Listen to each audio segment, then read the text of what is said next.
तो बात कर लेते हैं धुरंधर के बारे में। 5 दिसंबर को बॉलीवुड की एक मूवी रिलीज होने वाली है जिसमें पाकिस्तान के बारे में बहुत कुछ बताया गया है, पाकिस्तानी कैरेक्टर्स के बारे में, पाकिस्तानी पुलिस के बारे में। तो ये मूवी है ही पाकिस्तान की।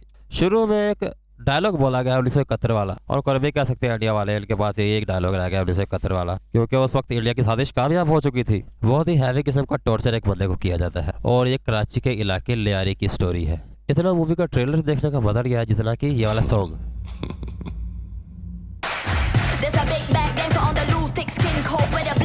हाँ जी, welcome to the Lyari town with CGI effects. वैसे तो वैसे अक्सर लोगों को पता होगा कि इंडिया CGI का यूज़ करने वाला सबसे बड़ा कंट्री वही बन जाएगा। ये भाई डायलॉग बाजी ना हो और बॉलीवुड की मूवी हो, ये कैसे हो सकता है? सर मुट्ठी बंद करने के बाद ही किसी का मुंह तोड़ा जाता है, और इसमें यही कहा जा रहा है कि हमें ज़रूर पाकिस्तान के अंदर इन्फिल्ट्रेट करना चाहिए, वही पाकिस्तान के अंदर जाके कार्रवाई करनी चाहिए, ताकि पाकिस्तान कोई कार्रवाई करने से पहले ये देख ले कि हम पहले ही बैठे हैं तैयार। लो जी, ये था भाई। स्मोकिंग तो अब ऐसे दिखाई जाती है इंडियन मूवीज में जैसे ये उनका धर्म बन चुकी है, और ये पाकिस्तान में भी इन्फिल्ट्रेशन हो रही है। नीचे लिख देते हैं स्मोकिंग किल्स, पर स्मोकिंग फिर भी करनी है। और 2 चबूतरे दिखाए जाते हैं जो फायरिंग कर रहे होते हैं शलवार कमीज पहने हुए, मतलब ये पाकिस्तानी है। और इस बंदे को रहमान डकैत दिखाया गया है, जिसमें ये रहमान डकैत बड़ी बेदर्दी से किसी का कत्ल करता हुआ दिखाया जाता है। और वो अलग बात है कि CGI इफेक्ट सही इस्तेमाल नहीं हो पाता, क्योंकि ये बॉलीवुड का खासा रहा है कि वो कहीं ना कहीं कमी छोड़ देता है, कोई ना कोई परफेक्शन नहीं करता है। भाई इसमें से ऐसा खून खराबा दिखाया जैसे ये गलियों में हो रहा है, गलियों में इस तरह सरेआम गलियों में, वो भी कानून के सामने।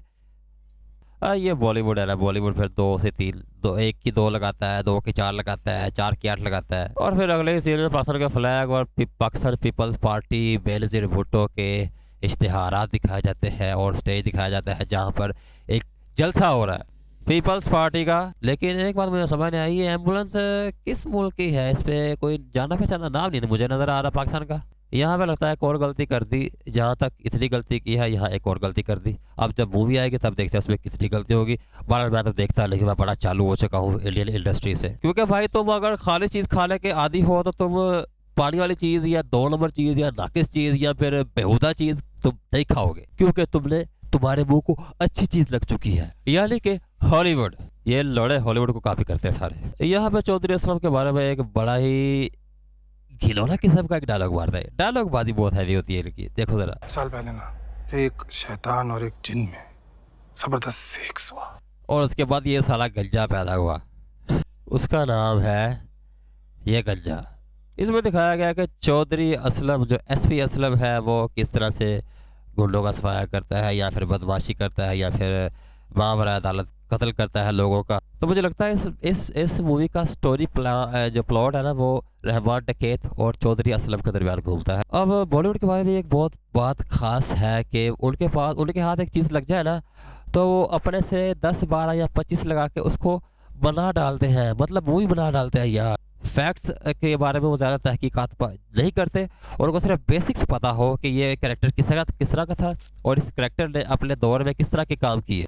डॉक्यूमेंटेड हिस्ट्री की जो है ना पोला फाली ये नहीं कर सकते ना, इनके बस की बात है। अब क्योंकि इस मूवी का जिक्र पाकिस्तान के बारे में है, इस मूवी का जो मेन स्टोरी है वो पाकिस्तान के बारे में है, तो भाई ये मुकम्मल तौर पर हिट ही होगी, क्योंकि जहाँ पाकिस्तान का नाम आ जाता है वहाँ इंडियन की आंखें खुल जाती हैं। क्योंकि इंडिया और पाकिस्तान चाहे एक दूसरे के दुश्मन है, चाहे जो भी है, लेकिन एक दूसरे के बारे में जानने के या देखने के, एक दूसरे के बारे में मूवीज़ देखने के बड़े शौकीन हैं। इसमें एक कंट्री को नीचा दिखाया जा रहा हो, दूसरे को ऊपर दिखाया जा रहा हो, या फिर इंडिया वाले पाकिस्तान के लिए पाकिस्तान के माहौल की मूवी बनाएंगे, उसको अपलोड करेंगे, उसको रिलीज़ करेंगे, तो पाकिस्तान में भी दिख जाएगी, और उसके साथ साथ जो इन एक्टर्स के फैंस हैं वो भी देखेंगे। ये डबल मुनाफा कमाने की एक बेहतरीन स्ट्रेटजी है। और मुझे पता नहीं कि ये बंदा इस स्टोरी में अंडर कवर रॉ का एजेंट है या फिर क्या है, क्योंकि इसके बारे में कुछ ज़्यादा बताया नहीं गया।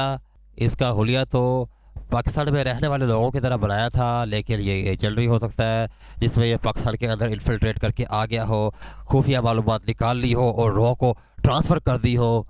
क्योंकि इंडियन आर्मी और इंडियन एजेंसीज, इंडियन जो एक्टर्स हैं, जो उनके जवाहर बहादुर हैं, वो सारे के सारे बॉलीवुड में बड़े तगड़े हैं भाई, उनके आगे कोई नहीं खड़ा सकता। इवन अमेरिका भी आज अपने सारे वॉरशिप्स लेकर, तब भी ये एक बंदा इंडिया का सिर्फ एक एक्टर सबको ढेर कर देगा। You can't undermine this the strength of Bollywood. और ये इस मूवी का नाम है धुरंधर। बाकी अगर ये मूवी इंडिया पाकिस्तान के बारे में है तो जाहिर सी बात है पाकिस्तान के बारे में गलती घोला होगा इस फिल्म में, और एज यूजुअल और पाकिस्तान को बुरा दिखाया गया होगा, पाकिस्तान को कमज़ोर दिखाया गया होगा, जबकि हकीकत में 10 मई याद है सबको।